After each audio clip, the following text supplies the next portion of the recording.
Hey everyone, in this video I've gotten a lot of people asking me about the FanGraphs and their issues with pulling certain things. So in this video I'm going to show you how to get game logs for batters and pitchers at the MLB level without using FanGraphs. So we're obviously going to get started. We're going to load in 4 libraries, and if you don't have them, simply do install.packages for that library. So library baseball R, tidyverse, JSON Lite, and janitor. And if you don't have it, just install that packages, the name of the library. So tidyverse or JSON Lite. And it will install it, and then you run library. So the 4 libraries are in. Now I'm going to copy and paste a function that I created called MLB Game Logs and kind of walk you through what it's doing. So first we're creating like a URL from the 3 arguments. So first I should say MLB Game Logs is a function similar to like FanGraphs, batter game logs, and pitcher game logs. However, this function has 3 arguments. The first argument is the MLB Advanced Media ID of the player. The second argument is the stat group, hitting, pitching, etc. And the third argument is the year. So 2023, this past season.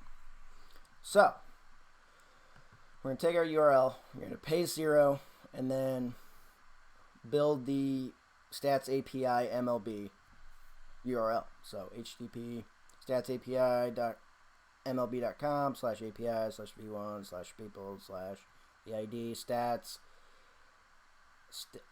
question mark stats equals game logs, comma stat splits, and group equals stat group, and season equals year, and language equals English. I mean, you can change that part, but that's what I had. And then baseball R has a nice little MLB API call that you need 3 colons to access.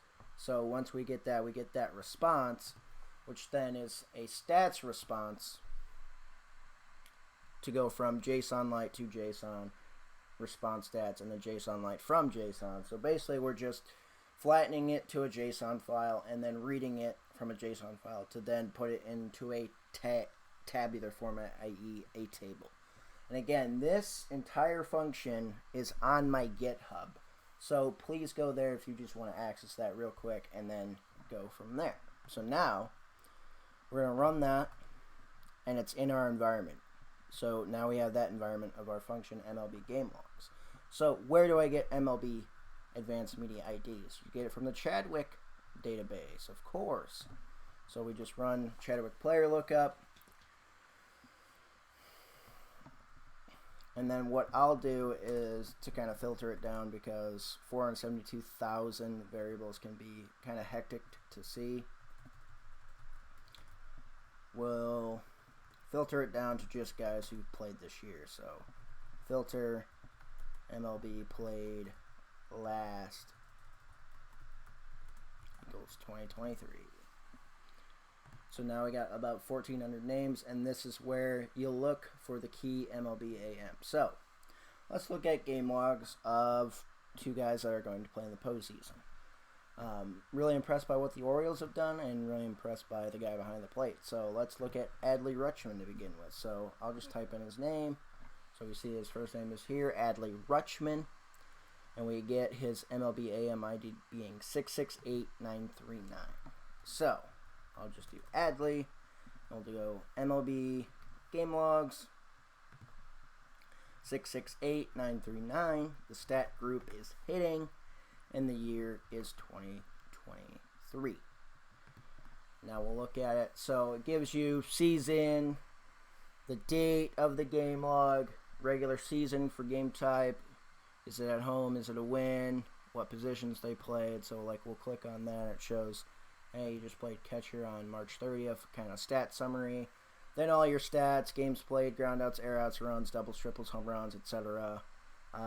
The slash line for that day, if they were caught stealing, if they stole bases, number of pitches they saw, plate appearances, total bases, left on base, catcher's interference, stuff like that. And it gives you the team ID, the team name, the player ID, who was their opponent that day, all the way at the end here, as well as the game PK. So it'd be interesting for, you know, to join it with that game PK as well. So you get the game logs there through Adley. Now another guy we'll look at is Sonny Gray, for example. So let me type in Sonny for pitching, and we see his ID is 543243. So we'll just call this Gray. MLB Game Logs 543243 pitching, in the year, obviously 2023.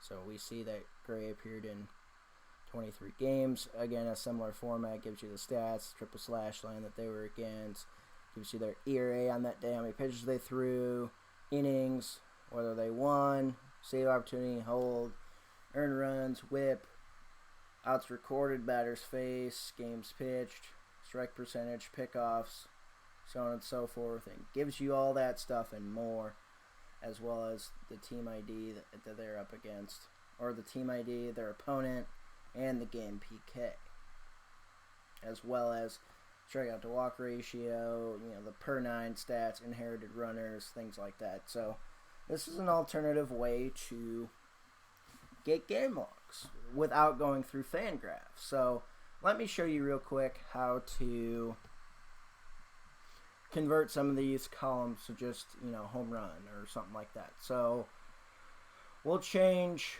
home runs and strikeouts to a different column name. So let's call it Adley piping operator rename, and this is where we'll say HR is short for stat home runs, and then strikeout is stat strikeouts.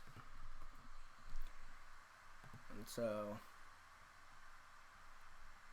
now we see that home run and strikeouts are available. So thank you so much for watching. Really hope that this would help you with getting game logs now that FanGraphs changed their URL around a bit, and it's not as easy to access. So use this MLB Game Logs function, go through it, be able to create it, and then go from there, because now it makes it a lot easier to go through game logs, and you go through the MLB AM ID and not the FanGraphs ID, so more likely to have every MLB AM ID of guys. And again, this is only at the MLB level, so minor league game logs, unfortunately, at this juncture will not work, but we're working on that. So thank you so much for watching.